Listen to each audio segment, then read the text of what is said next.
But we can make sense of it. Like over the years, I've been able to pull out the essence of it. And as I say, my little sound bite is that totality happens above you, around you, and within you. It took your breath for a minute. Yeah, I was like, and then I was like, oh my God, this is really happening. And before I knew it was over, it was sad. This is crazy. This is so nuts. I'm Leticia Ferrer. And I'm Chris Alexander. And this is Totality Talks, the solar eclipse podcast. It just took my breath away, the whole thing. It's really cool that you can see the corona and you see the sun kind of spewing out from behind the moon. It literally took our breath away. A lot of people said overrated, but that was like one of the coolest things I've ever seen. Not overrated.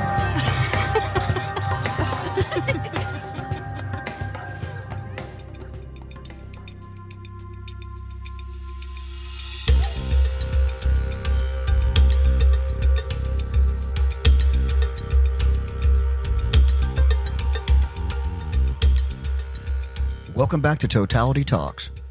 Today we have part one of our interview with clinical psychologist, eclipse chaser, and community planner extraordinaire, Dr. Kate Russo. She's a native of Queensland, Australia, and has authored pioneering books on the psychology of eclipses. We dive right into our chat with Dr. Kate.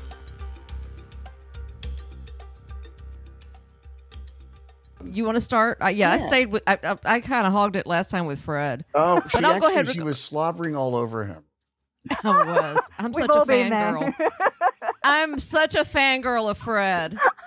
Did I tell you? Okay, just real quick. Did I tell you I got his photograph of the 91 eclipse, had it printed on cloth, and made my wedding dress out of it. And then I wore it to the 2014 solar eclipse planning conference and had him sign it. Oh, wow. I did not know that. That's commitment, isn't it? It's like such a fangirl. I fangirled him too when I first met him. Actually, it was in Galapagos, the same trip you were on. Oh, yeah. Yeah. So totally fangirled. It's good that they're I think our I network fangirled now. him then too. Yeah. Yep. It's good that there's our network now, but I think I fangirled him too in 2005. Okay, so when was your first one? Because I met you again in 2012 when you were doing your book launch. So when was your first one? My very first total solar eclipse was in 1999. So I had, it's one of those things I'd always put in the back of my mind that I will see one day. And then I was studying so much and focused on all my studies, and then left Australia, traveled around the world. And it was only then that I started thinking, right, where is the next one that I can actually chase? So I think I learned about the 99 path back in, it was probably late 98. And, it was funny because I didn't know about eclipse chasers or chasing. All I knew was that I had to get into the path. I didn't know about weather. So I had no research on anything about how do you pick where to go? All I thought was I looked at the path. I was living in Northern Ireland, so I thought, right, France is really close. And I actually needed to travel out of the UK around that time to come back in to get my visa stamped on my passport. So I thought, wow, this actually works. I can just pop over to France, see the eclipse and come back. And that was the amount of research that I did. It's embarrassing now. And looking back on it, I was very lucky to see it because so many people didn't see that one. But that was my first. And so I traveled there, and my hubby and I went. That was our first eclipse, and we saw it together. And it was, I organized, we actually went as part of a bus tour from Northern Ireland on a bus, 5 days to Paris and bus back. It was crazy, but it was actually really very, very affordable. And I didn't need to do any planning for it. And I think at that time I was probably, what was I doing? I don't know, busy with something, I'm sure. So it just was almost like an afterthought, but it's like, hey, this is the time I'll see it. So I get there and it's just heaving. I'd done no research on it, didn't know anything about this community. We were just dropped off there. And we saw the eclipse for the first time, and it threw me. I thought I knew what was going to happen. I mean, I hear everyone say this, but when it happens to you the first time, you think you know what's going to happen. And it's something I had been preparing for and looking forward to seeing for many years. But wow, I just couldn't speak. And when I get emotionally overwhelmed, my throat closes, right? So other people have all these other reactions, but my throat closes. I cannot speak. And it, I just couldn't believe it. I thought, I knew all the sequence that was going to happen. But it was that around that time when the light started to change, that's when it became something that I thought, whoa, this is different. This is unexpected. So probably, maybe 10 minutes before Totality, where the quality of light is so different. Up until that point, it was just something like an entertainment thing that we were, engaging in, seeing the glasses on and off. We had some wine, patisserie, little nice nibbles that we had. But we started standing up at that point because it commanded your attention. You couldn't just, see it as a backdrop of something else. It commanded your attention. And wow, I just remember the darkening of the sky and the change in the atmosphere. It was like electric. And the crowd, the buzz of the crowd was something I was not expecting. And we've all been in huge crowds before, like you can have that, what's referred to as collective effervescence. You can have that, experience that. But there's something electrifying about a crowd response to Totality. So I was not expecting that. And then just the moments before, just seeing the changes in the birds and the darkening. And it was like so much was happening in a very, very quick moment of time. And it just, I'm getting goosebumps. It just blew my mind. I just could not believe that the shadow sweeping over and then just standing there and seeing, looking right at it. I just couldn't believe it was happening. And it was that sense of expectation versus reality. And I think back then we didn't have anyone talking a lot of detail about what it was like to experience it. So I thought it was going to be interesting and exciting. I'd heard that it was awe-inspiring, but wow. So no expectation to being completely blown away. And just those moments of it, I don't remember too much about how it looked like, because it was more about the response to me and just being there and just being in that moment, not being able to talk.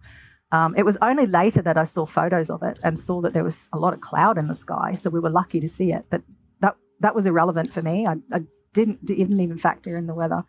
And just, that moment, it felt like forever as well. That my first total solar eclipse just felt like time had stopped and I was in this completely different universe. And I was aware of around me, and I was speaking to my hubby at the time as well, but I was in this little cocoon with the universe, and that magnified time and it really shifted me. And I could not put words to that experience. I was just choked up thinking, what the? And then it was over. And then it's like, what? Don't go. Stay, wait. Just no. that going from the peak of exaltation to just the drop of, oh my God. And it was just thrilling and exciting. And I couldn't talk, and I was just looking around and everyone was cheering and high-fiving, and, we were talking to people around us, and my hubby and I were just interacting, but I was still in my own little bliss bubble, I guess.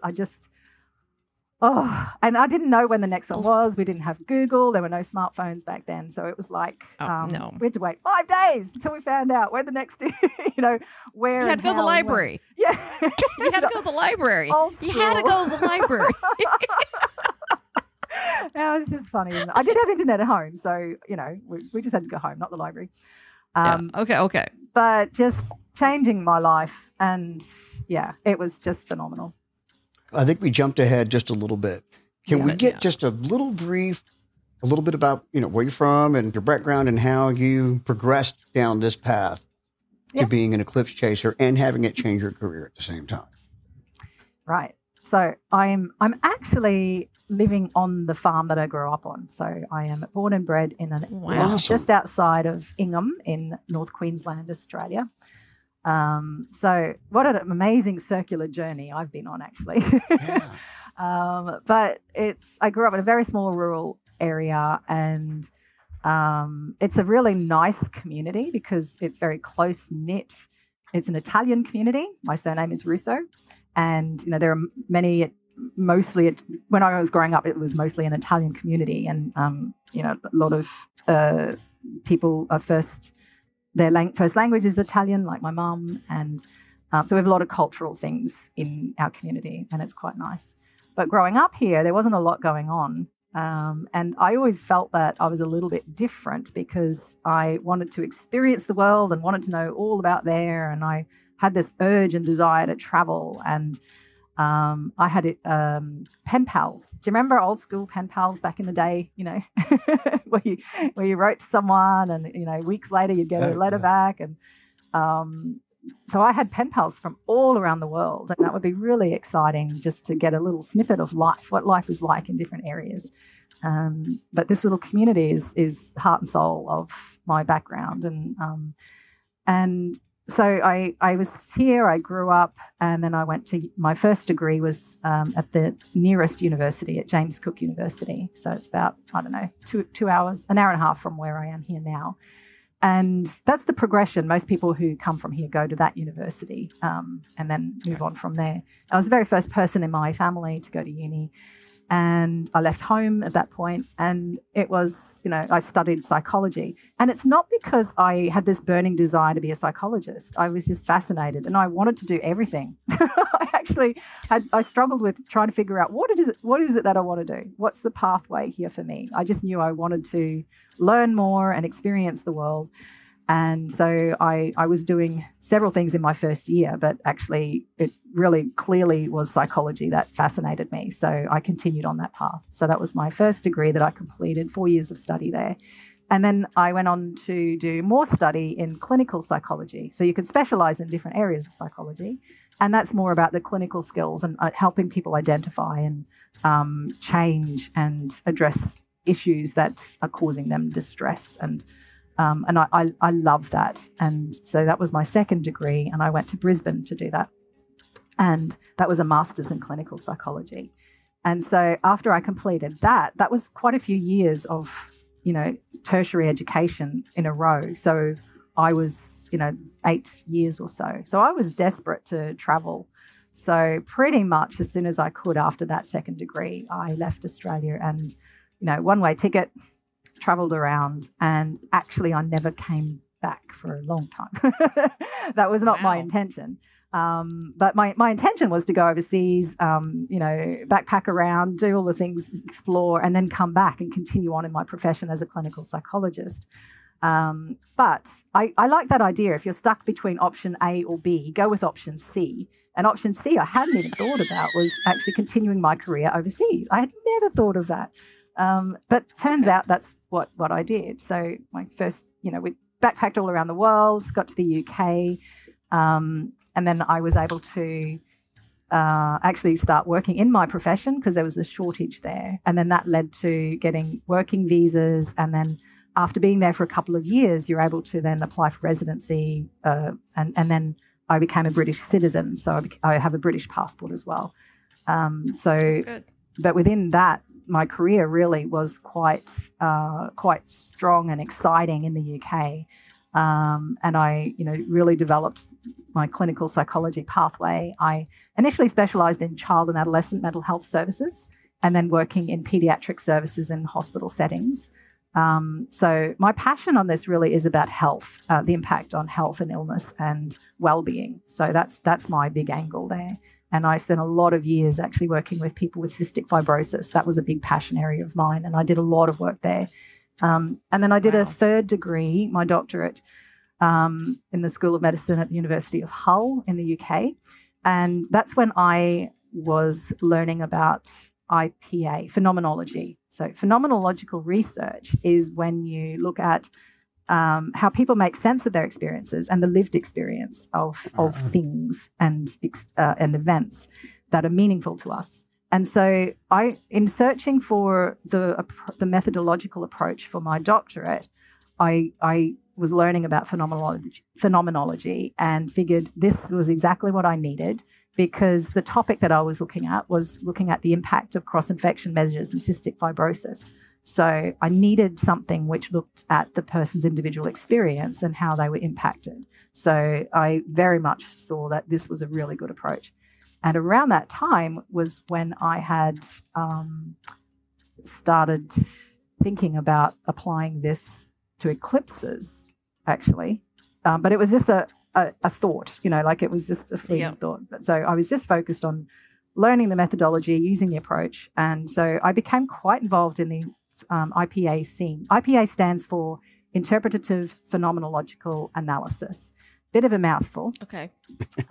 It's also a brand of beer. We'll say it's IPA, not the beer. It's a style of beer. It's a style of beer. Oh, there you go. Yeah, see, you can tell I'm not a beer drinker. But it was very much my approach. When I do something, I throw my heart and soul into it. So I was attending a lot of the workshops on how to do phenomenological research, the trainings on it, and then I became quite involved in wanting to really learn the approach and, doing my own project on that. You're living and breathing it for a couple of years and, successfully completing my doctorate using IPA in cystic fibrosis. But within that, I was also becoming quite interested in phenomenology and supporting other researchers. So by that time, I'd got an academic position. I was assistant course director of the doctoral training program in clinical psychology. And so I was actually doing a lot of supporting for others to use this approach. And for over a period of 10 years, and it sounds really strange for me to say this, but over a 10-year period, I set up a Northern Ireland IPA research network.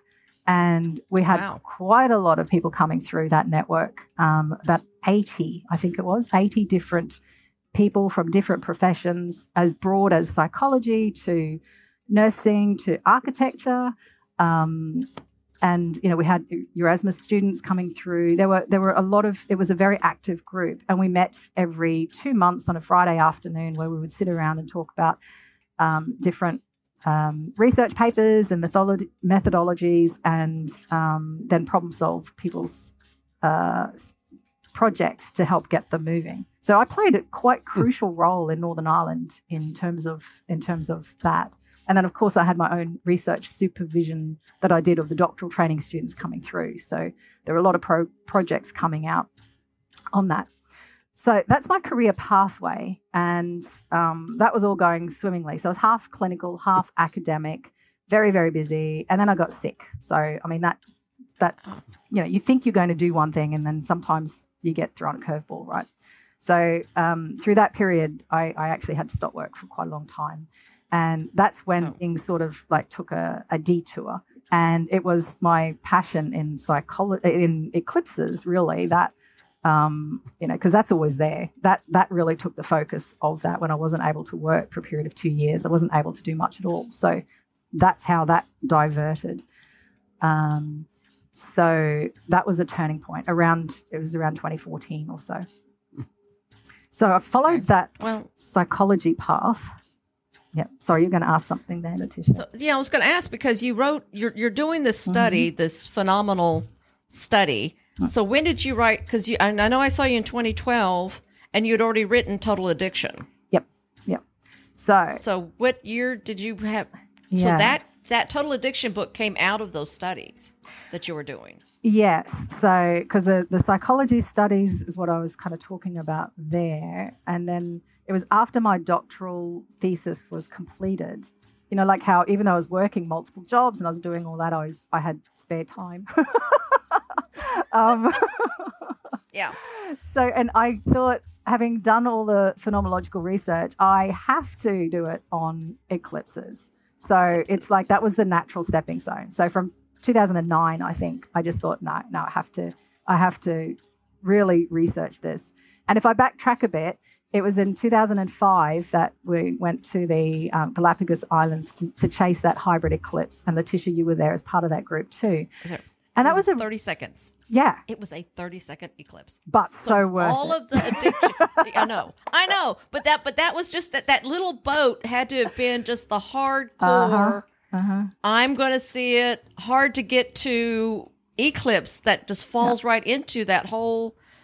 These people are addicted. Yes. And that was the first time, because every eclipse that I'd chased up until that point, I was just traveling independently, doing my own thing. Sometimes you needed a logistical support if you needed camels and what have you. But that was the very first time that I joined eclipse chasing tour. First time that I'd actually come across people similar to me. First time I found my community, and us all there being enclosed on that boat for, I can't remember how long it was. It felt like 4 a days, lifetime. 4 days at sea, 4 days back. Yeah. And there was 4 days out to sea and 4 days back. And there was no contact with the outside world. And it was, it was pretty special and unique. And at that point, back when mobile phones and Wi-Fi, nothing worked. But even, nothing worked. And we were so isolated. Well, it was I still remember, was it Fred Brunges? Trying to get satellite weather data down off a satellite phone, and it was just taking forever. Yeah. Because he was trying to get the latest weather site, because we were trying to position the boat so we could see it. Well, that happened to us in 2021 in Antarctica. Same thing. Yeah. Going across the Drake Passage. It's like, ship can't talk to the satellite. We're actually you back realize in the how isolated 15th century, Yeah. But being in that environment and seeing all these people and hearing and just knowing, oh my God, this is my tribe, this is my community. And really, I'd only been on that because I was fangirling Fred Espenak. Because I just thought, if there's one time that I want to actually learn and meet the gurus, this is it, right? So, and it wasn't just Fred on that tour. There was Jay Paskoff. There was David Levy. There was, Jen Winter organised the tour. There's Fred Brunges. There were, oh my goodness, I am probably disregarding very important people here. But to me, these were like the gurus. So I was always looking at the information that these people were providing. And so I thought, wow, I really want to meet these people. So that was a justification for me for actually, let's do this. But it was on that boat that I realized, oh my gosh, there are stories to tell, phenomenological research. And initially I kept saying, someone should do this research. Someone should look into this. So the seed was planted. Yeah. That group, I'm pretty sure you mentioned that to a few people. They go, "That's a great idea for you." No one said that at that point. Nobody said that. No, at that point. But at that point, I was learning about IPA, learning about it, starting to get my project, going, my health project going. So I wasn't thinking at that point I should research the eclipses, because it just, my psychology was over here. Eclipse chasing was just something I did almost like a dirty secret that nobody could understand. But it was a huge part of my life. I know that one. So they were kind of like very separate. But the seed was planted. I think that was the first link when I realized, wow. And I remember coming back from that tour and then going to an IPA conference because I actually hosted a national IPA conference in Belfast. Wow. But I think it was the year before that all the senior IPA people were out. It was in Brighton in England, and we were sitting around a big long table, and we were having discussions about the fact that, hey, I should do this research on the eclipse experience, because everybody was saying, we'll come with you. You need research assistants. You need, you need people to help interpret. So, the seed was planted for a long time, but it was once I finished my doctorate that I realized, no, time is now. And then I started pitching academic press, basically, just to see does this idea have traction? And the first company that I approached, Springer, and they loved it. And so that's how my book project was born. The fact that it was an academic approach to exploring the experiences of a scientific event. So that's how that book was born. And, in hindsight, I look at that book and I was trying to bridge the gap between academic writing and writing for the general public. And I don't think I did a very good job at that. Sometimes everybody very much respected you after that, though, because they thought a lot of the people I talked to in the community just said it was such a great book just doing that for us. Yeah. It certainly, was the first thing that I think ever really looked at the chasing community. And because I'd already been a part of the community for a long time, it was really interesting. And, I always joke about the visual people in the community tend to be the bearded men with telescopes. And when I was setting up all my Zoom sessions with people, there was that moment, because you don't really know what people look like until the image pops up on Zoom. And then it's like, oh, yes, you have a beard. Nice one. But they are certainly not the only eclipse chasers in the eclipse chasing community, but they tend to be the more visual ones. So, but it was really good. I mean, that first book was really, I realized I had to explore the experiences of experienced chasers, because they were the only ones who could put words to it. Like me, it took years for me to be able to verbalize what happens and how, put any sense of word or meaning making. And sometimes it's still not easy. I've seen 5 and I still can't verbalize it. I've seen 20. I've seen 20 and I have struggled with it. I still struggle with it. Yeah. And it's every time it's hard. I'm getting better, but I still can't explain to, the layperson, or your sample size is 0 and your standard of deviation is high. How do I communicate to this person? Exactly. In a way that connects with them, and it's incredibly difficult, and it takes years. Do you even want to do that? Of course, more people should be in the path. That's the goal. But that's the question, isn't it? Because I think it will always be ineffable. That is the whole defining feature of the eclipse experience. That's the word. That is the word. the word to define something you cannot define.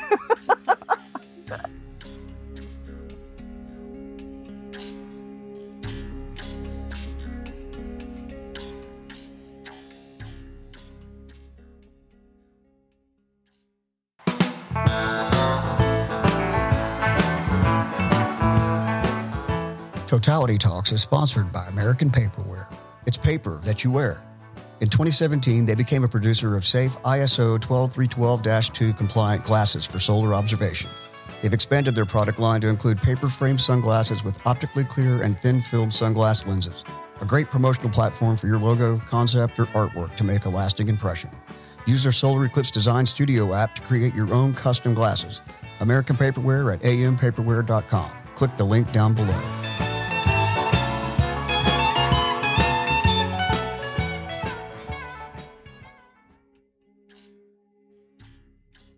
Please elaborate on that word, ineffable, because it's perfect. Yeah. So it's a recognition that there are some things that happen in our life that we just cannot put words to, because, and this relates to the phenomenological approach, in that we experience the world through our senses, our senses. And, we've got the emotions that we feel and the physical sensations that we have. And then our brain actually takes all these things and tries to make sense of it. So there are 2 layers to things. It's our experience of something and then how we make sense of it. And making sense of it requires language. But there are some things that are an embodied experience, which means that it impacts us on that very physical level. So, during totality, all that stuff that happens to us beforehand, that's an embodied experience. It's not like we're sitting there saying to ourselves, right, now is the moment that I'm going to be a little bit freaked out by this. We don't say that. Our body just picks up on that. And then, our primitive sense is that when things happen, we have to make a quick fire decision. Is this an opportunity or is this a threat? Are we under threat here? And when our brain operates like that, we get clarity in our thinking, that sensation that if you've ever been in a car accident, for example, that sensation that time stops and you just feel like you've got all those seconds seem to be expanded, right? And that's an adaptive response, in that our brain actually helps us take in as much information as possible to filter out what's important. What do we need to do? How do we actually get out of this scenario? And I believe that happens during totality, because there's things that fundamentally shouldn't be happening that are very new and unexpected. And even though we know on a cognitive level that these changes are going to be made, we've all heard the words that our world is plunged into darkness. Even though we know that, when it happens to you, it's an embodied experience. So That's what we mean about ineffable, that you can't put words to that. So I'm describing it, but I'm actually taking it one level higher because I'm interpreting, using language, the experience, the embodied experience. And this is where we come into trouble because people can't put words to interpret their experience. So then you've got phenomenological researchers like me who take it one step further again. So I take people's interpretations of their embodied experience, right? Do you know what I mean? So we're two steps away from the embodied experience. And we call that a double hermeneutic. And that just means that it's my interpretation of your interpretation of your embodied experience, right? Okay. Yeah. It's a triple entendre. Well, the triple hermeneutic comes in because then if you've got to be reflexive about this process. So often then you do need to actually then discuss and talk about the process with a supervisor or someone who can help you with reflexivity. So there's a triple hermeneutic. You've got someone else interpreting your interpretation of their interpretation of an embodied experience. Yeah. Navel gazing, some may say, but in fact, it is quite a rigorous approach. This is an academic approach to how we can understand people's embodied experiences. So this is as close as we can get to understanding people's experiences outside of a anecdote, right? So this is as close as we can get. And I think... Well, how many anecdotes does it take to make a large enough sample size? It sounds like a joke, doesn't it? Through and phenomenology is like, we get all these anecdotes together and then we make a data point as a series. Yeah, it's a great question because that some different types of phenomenological research differ in what that answer is. To be a truly phenomenological approach, one data set is all it takes because you're entering that person's life world to be able to interpret their experience, to make sense of their experience in that context. Can you generalize that to everybody? No, you can't. But what you can do is by repeatedly looking at individuals and pulling out the essence of their experience, there are commonalities. And so if you know that there are enough similarities in the people that you pull experiences from, then you can make some judgment about what those commonalities. My goodness. Commonalities. Thank you. Yeah. Commonality. I thought phenomenology was what I was going to be stumbling on, or interpretative phenomenological analysis. No, commonality. So if you pull enough of the individual accounts and then you look at if there's enough similarities in people, you can actually then pull all these individual accounts and look for the commonality of experience across them. And then you're able to make some comments about what that essence of the experience is. So that's what I've been able to do with the total eclipse experience, because in doing so many individual interviews, so many accounts and helping people make sense of their experiences, then I do that further step of what are the commonalities here?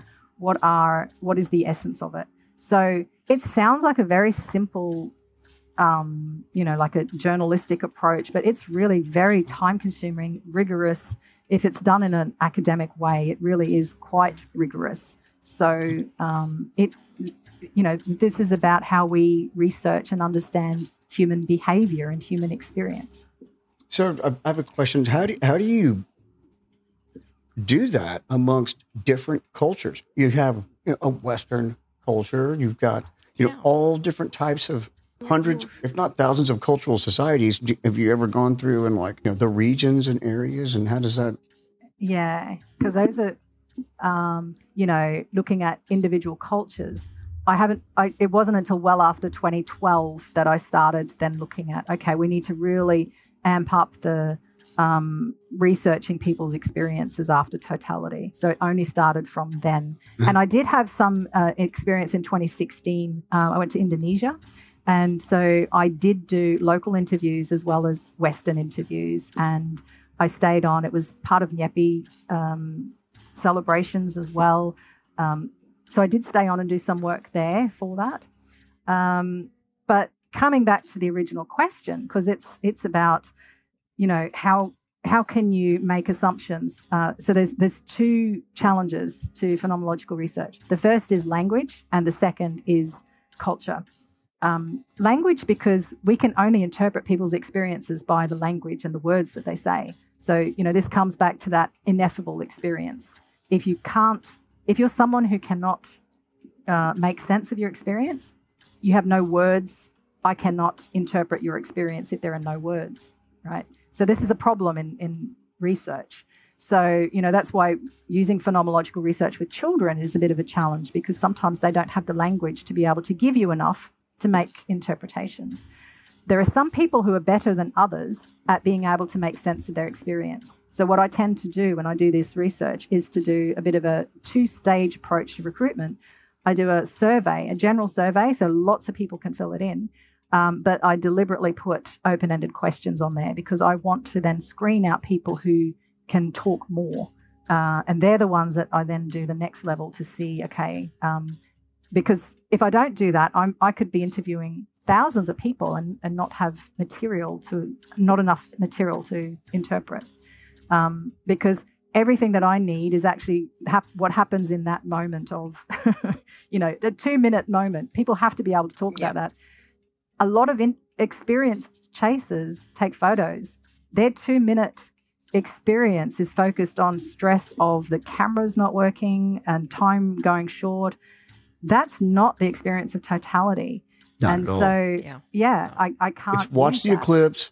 The mantra for a lot of us who set up computer scripts to run they cameras do that now. is, and it's like you give up at some point. You're like, you know what? Okay, it's running. I will look once at it, but that's it. It's done.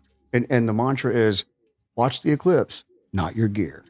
Yeah, absolutely. And so, and so people are like, I want to photograph it. It's like, don't photograph your first one. Like, do your first one and then decide how much effort you want to put in it. Because I met a fellow that's a photographer. He saw one in 2017, didn't do anything to him. He was messing with his camera the whole time. It's like, it wasn't that impactful of an experience for you? And he's like, no, not really. I was just trying to take pictures of it. And we hear it all the time. And it's like, whenever I do a lot of the interviews, it's really clear then I'm not actually talking to someone about the experience of totality. I'm talking about the experience of photographing totality. And the problem with these days, what do you call them? Smartphones and everything. It's all about everybody has a camera. Everybody wants to do the photography. So in 2017, there were people who were saying, well, it wasn't that exciting. It's like, well, actually, you didn't experience it. It's as simple as that. And you know how I said that, when you're in those moments of totality, it's your first time, it completely blows you away. If you're not actually observing it and watching it, you're not part of it. You're telling your brain, you got to focus on this tech. Yeah. Quick, time's running out. This tech is important. Yeah. So instead of focusing on the embodied experience and then your own evolutionary processes kicking into gear, that's when you get that incredible response. People are blunting that. By actually giving their mind an alternative focus. So you're that's taking the your challenge. brain out of the game. You're not in the game 100%. Yeah. It's 99%. You can still have quite a powerful experience, even though you're photographing it. But those that, in my experience of having talked to many, many, many, many, many people, the experience is different. So it does impact on it. And I'm not saying that they don't have the same experience, because they can and they do. But you talk to any experienced eclipse chaser now, they automate, like you're saying. They want to switch off. They want to enjoy the experience. And I think that's the way to go. Yeah.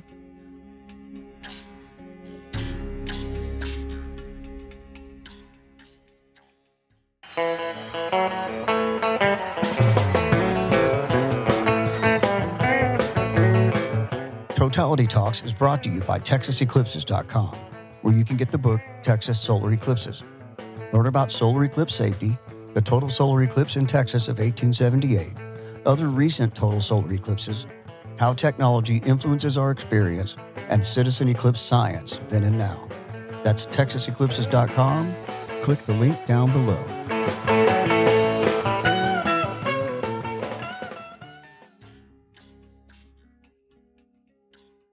That's one of the challenges, language, of actually trying to get people to explain it, because then, and I get sent lots of stories. Here's my story about my totality experience, but it's all about their journey there, and then the tech issues, 2 lines about the experience, and then the traffic jams home. I can't analyze anything in that, I can't do that. So language is important, and people think that they're talking about the experience of totality when they're not. So it's filtering that out as well. So it takes a little while to figure out, and it's taken many years to figure out who the best people are to talk to. That's one thing. And they have to, so not only do they have to have that experience where it wasn't really taken up with anything else, they have to be someone who can put that into words. So it's having those 2 things together is really hard. So language is difficult and challenging, but we can make sense of it. Like over the years, I've been able to pull out the essence of it. And as I say, my little soundbite is that totality happens above you, around you, and within you. And that reflects. I love that. And it's so much easier to say, right? Instead of, wow, let me tell you. So language is one. I love that. Yeah. It took me ages to to really figure out I need a soundbite, because even though, journalists now will say, well, I know it's kind of life transformational, but can you just say in 2 sentences, what is it like? Anyway, so the second is brevity. about... The brevity of that is what makes it so perfect. It's just, yes. brevity is the soul of wit. And I'm almost saying now eclipses to people as well. Yeah, it happens above you, around you, within you, and it's ineffable. And ineffable. I think I'm going to use the word embodied, though. I'm going to, because I still have to come up with a soundbite, and I like that word, embodied experience. Yeah, it's our embodied experience, because it's like you said, around you, within you, everything. But it is that embodied experience. It touches you at a physical level that you have the knowledge up here, but it just touches you at such a physical, for me, soul level. Yeah. Okay, because in the second way, how I said there were 2 challenges to phenomenological research. One is language. Second is culture. And this comes up because, and it's really interesting, because phenomenological research isn't about making sense of someone's experience from our own position. So what I have to do as a skilled phenomenological researcher is strip back any of my presuppositions and come into the position of, an inquiring person entering that person's life world. So that's why phenomenological interviews can take a good hour, 2 hours. Like, you really do make sense of how they're experiencing it from within their world. And so if they're able to put words to it, they're able to then tell you about how their cultural experiences shape the way they make sense of things. And so that's based on the questions I ask and everything like that. And so, we can assume that everybody has the same cultural reference and we experience it in the same way, but that's not the case. And our cultural understandings and our belief and faith structures all influence how we make sense of an experience. So, for example, if you've got one person who is a complete strong atheist and then someone who's extremely religious, they will make sense of it in different ways. They will experience the same event in their own embodied way, but the way they make sense of it and interpret the meaning for it will be different. And so the differences will come out in their accounts. And you still then have to look at, well, what are the commonalities, even though there are those differences.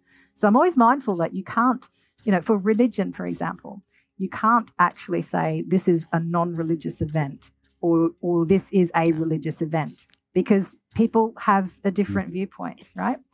It's never a dichotomous, and it's never. But whether you're religious or not, we are all going around that ball, ball. the fire that is the source of our life. Yeah. And And it's, well, from what you actually just said, probably there are groups out there that are flat earthers who will disagree with you. well, they're not listening to this podcast. We took a poll. I don't think they're listening to the podcast because they don't believe it's going to happen because it's orbital dynamics. They don't believe in orbital dynamics. This is the kryptonite of the flat earther. Yeah. I love the way that you said that because I'm just realizing one of the things that's happened to me is I started following my husband around to Magic Club. And now I'm calling it God's best magic trick. Mm-hmm. Because now my culture where I'm coming from is magic. Yep. The whole magic phenomena, being amazed and everything else. And I'm calling it God's best magic trick. Yeah. Lately. And that's the whole joy of it. That's now my culture. Yeah. That's And because that's now my culture. Yeah. And of course, we interpret things based on our experiences and the way we think about things, the people we spend our time with. Of course, that influences how we interpret and make sense of our experience.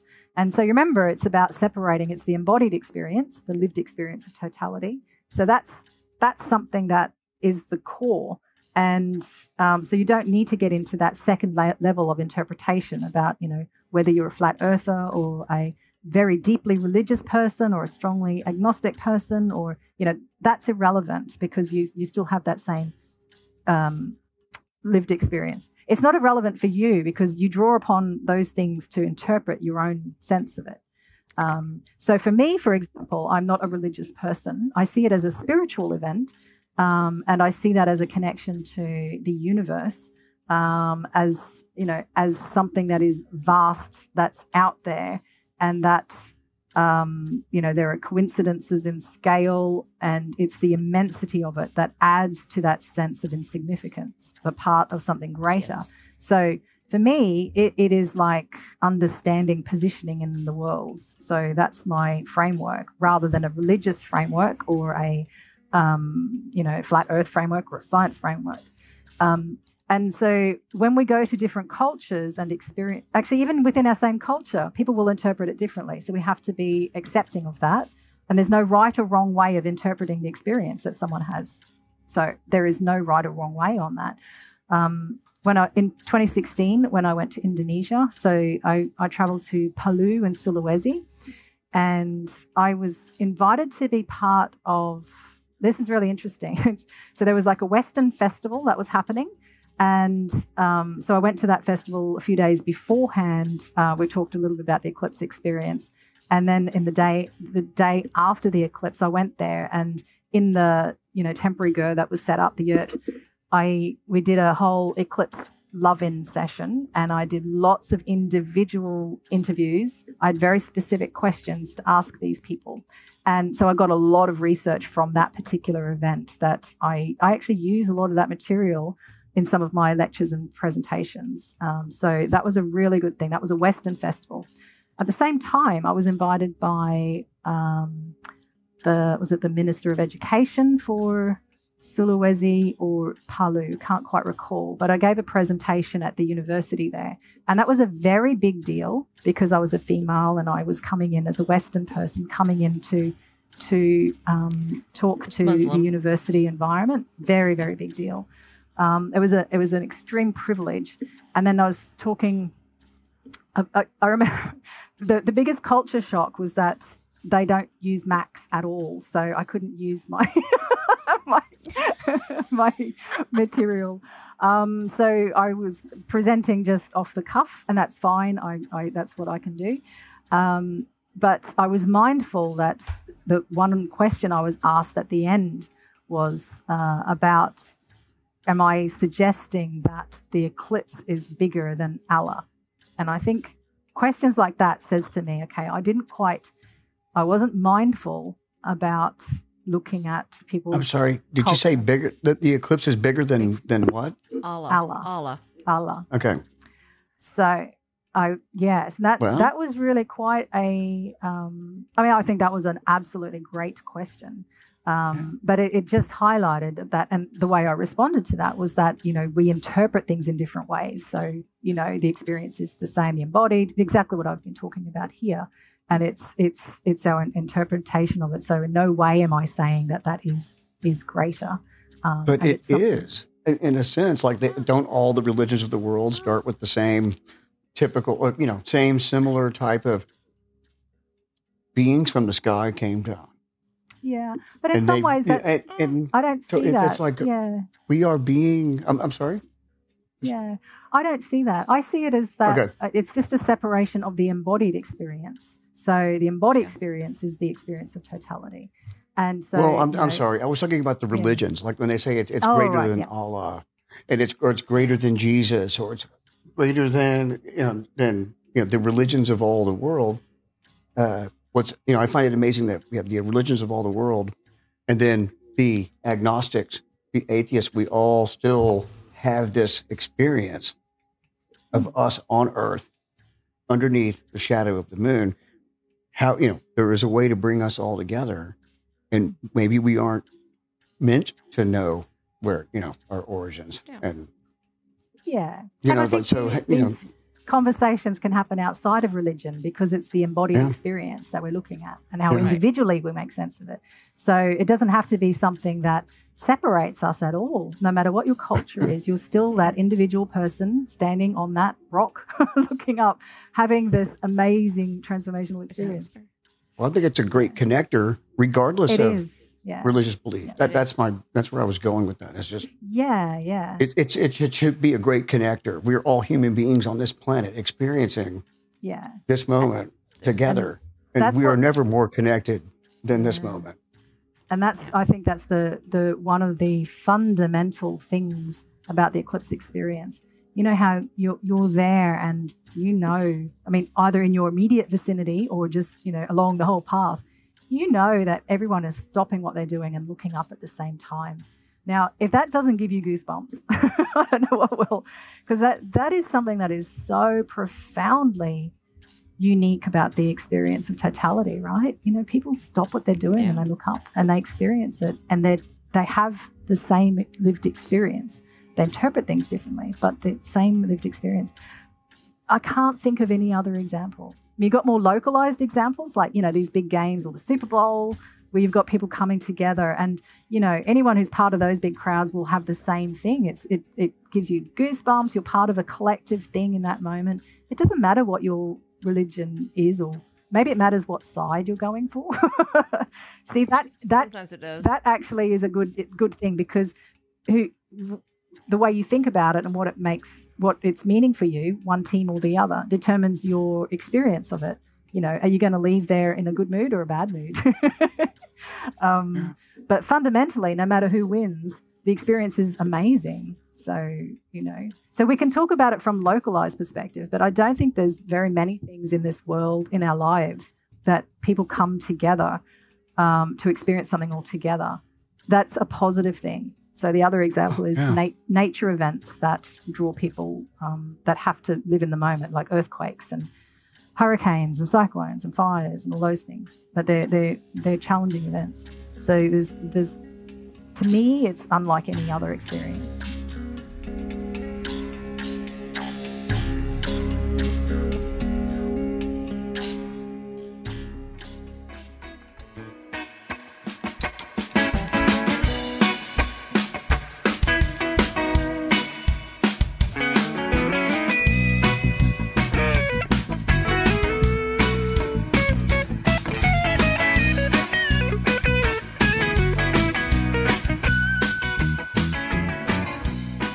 So that's it for part 1 of our chat with Dr. K.